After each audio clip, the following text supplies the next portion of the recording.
Oke, Assalamualaikum. Hari ini kita akan mulai seleksi nasional mahasiswa baru tahun 2023. Khususnya adalah bagaimana persentase daya tampung masing-masing perguruan tinggi. Apakah sama untuk setiap perguruan tinggi atau tidak? Seperti itu.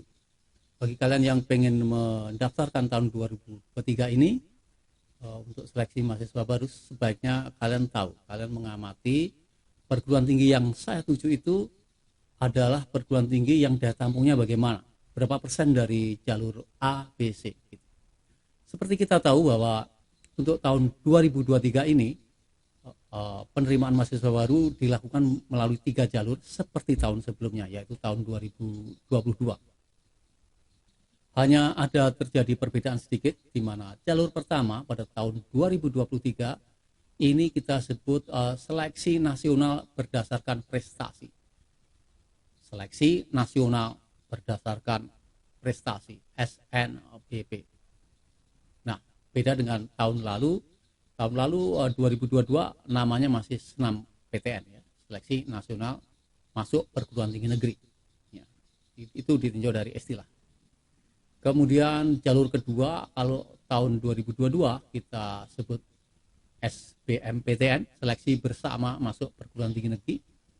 Maka di tahun ini seleksinya disebut jalur kedua adalah seleksi nasional berdasarkan tes. Seleksi nasional berdasarkan tes, SNBT. Seleksi nasional berdasarkan tes, SNBT. Dan jalur ketiga sama, ya, tahun lalu jalur mandiri. Tahun sekarang juga jalur mandiri, di mana setiap universitas mempunyai nama jalur mandiri masing-masing. Seperti kalau di UI namanya SIMA UI, UGM di Gajah Mada dan seterusnya, ya, beda-beda. Nah, kita perlu tahu juga kalau kita memilih universitas tertentu, daya tampungnya bagaimana? Bagaimana pembagiannya dari ketiga jalur itu? Kita akan ngulik hari ini poin itu. Ya. Setiap perguruan tinggi itu dikasih kewenangan menerima mahasiswa baru melalui 3 jalur ini. SNBP prestasi, SNBT tes, dan jalur mandiri. By the way, setiap perguruan tinggi diberi aturan tertentu, walaupun tidak selalu sama pada penerapannya, karena aturannya dikasih ruang. Ya. Misalkan seperti ini. Semua perguruan tinggi untuk jalur pertama, ya, untuk jalur pertama yaitu seleksi nasional berdasarkan prestasi, semua perguruan tinggi negeri diwajibkan menerima mahasiswa baru minimal 20%. Jadi 20% mahasiswa baru di tahun 2023 ini paling sedikit adalah berasal dari jalur prestasi atau tanpa tes. Ya, jalur prestasi atau tanpa tes. Nah, berikutnya nanti ada tempat khusus kita akan ngulik lebih dalam tentang jalur tanpa tes ini atau prestasi, apa-apa yang disiapkan, apa-apa pertimbangannya, bagaimana perankingannya dan seterusnya. Itu gitu. Jadi untuk SNBP, ya, berdasarkan prestasi itu ditetapkan bahwa peraturannya adalah Peraturan Menteri Nomor 48 tahun 2023. Itu paling sedikit semua perguruan tinggi itu 20% mahasiswa barunya harus melalui jalur SNBP. At least, jadi karena aturannya ada, regulasinya adalah 20% minimal, jadi bisa jadi sebuah perguruan tinggi menetapkan aku 20% aja lah yang jalur ini prestasi, perguruan tinggi B saya 30% dan seterusnya. Itu yang menyebabkan mungkin ada perbedaan. Untuk itu alangkah lebih bagusnya jika kamu mengulik dulu lebih dahulu sebelum kamu memilih sebuah jurusan.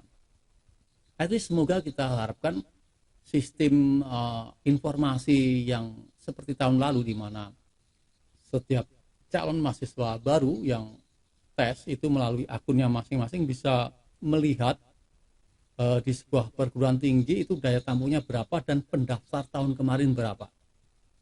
Ya, seperti itu saya kira membantu juga supaya kita tahu tingkat keketatannya, ya, persentase mahasiswa diterima di jalur itu.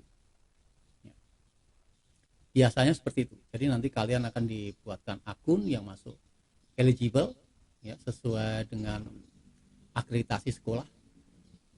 Kemudian kalian bisa mengulik itu.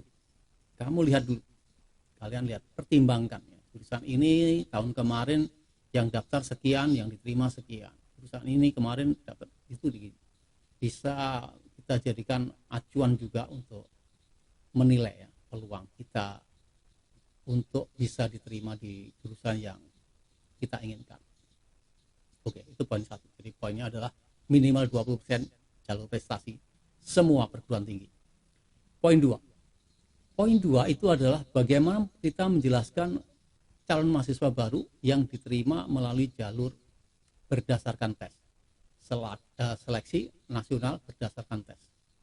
Seleksi nasional berdasarkan tes.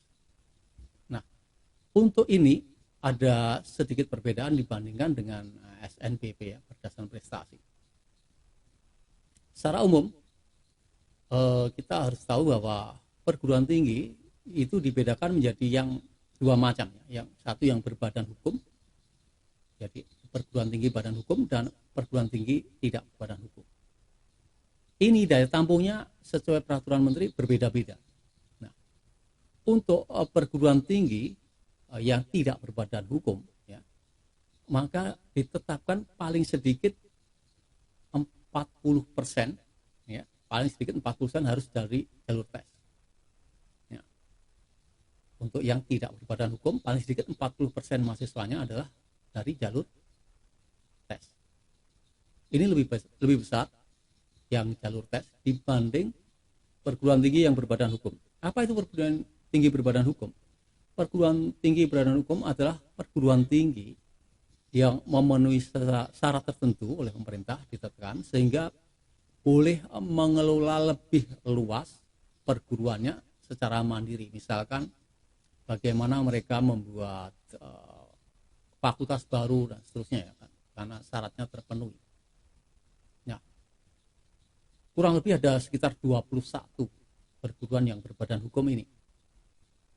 Ada 21 ya. Biasanya adalah perguruan-perguruan tinggi yang cukup tua, misalkan Universitas Indonesia, ITB, UI, UGM ya, Unhas, seperti itu ya. Kalian harus tahu dulu perguruan tinggi yang saya akan inginkan itu yang masuk badan hukum atau enggak gitu ya. Kalau badan hukum, maka jika kalian ingin mendaftarnya lewat tes, maka kalau perguruan tinggi badan hukum jalur tesnya lebih sedikit ya. Karena untuk badan hukum itu jalur yang diterima jalur tes dikasih pagu minimal 30%, yang tidak berbadan hukum 40%, terpaut 10%. Ya. Kalau perguruan tingginya tidak berbadan hukum, maka boleh paling sedikit 40%. Kalau berbadan hukum, perguruan tinggi yang tua pada umumnya itu paling sedikit 30% melalui tes. 30, 40. Nah, sekarang bagaimana dengan daya tampung untuk jalur mandiri? Ini kebalikannya.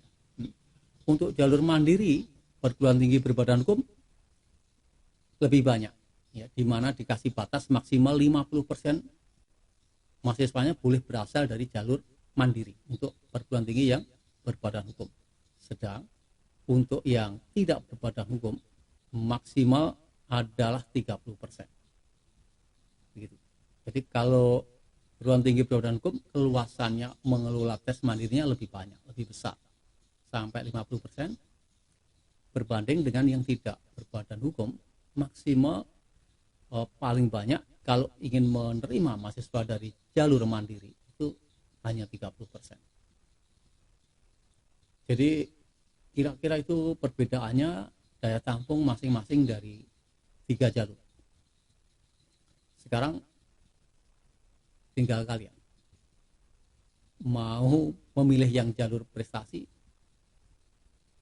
mau memilih jalur tes, siapkan berapa daya tampungnya, dilihat ya. Kemudian jalur mandiri ya, ingat jalur mandiri di badan hukum daya tampungnya lebih besar. Mungkin ada baiknya dipikirkan kalau kalian tes jalur mandiri lebih baik peluangnya lebih banyak di perguruan tinggi berbadan hukum. Tapi kalau di jalur berdasarkan tes, ya, maka itu peluangnya lebih besar di yang non berbadan hukum. Oke. Bagaimana pejuang SNMPTN 2023 ya, seleksi mahasiswa baru. Tetap fokus, jangan ketinggalan berita, simak terus perkembangannya sambil mempersiapkan. Jika masih ragu tentang jurusan, ada baiknya kalian juga sering-sering berkonsultasi dengan kakak-kakak kelas yang sudah kuliah lebih dahulu.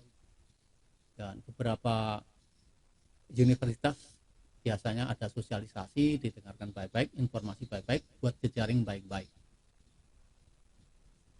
Selamat berjuang calon mahasiswa baru 2023, pantang menyerah.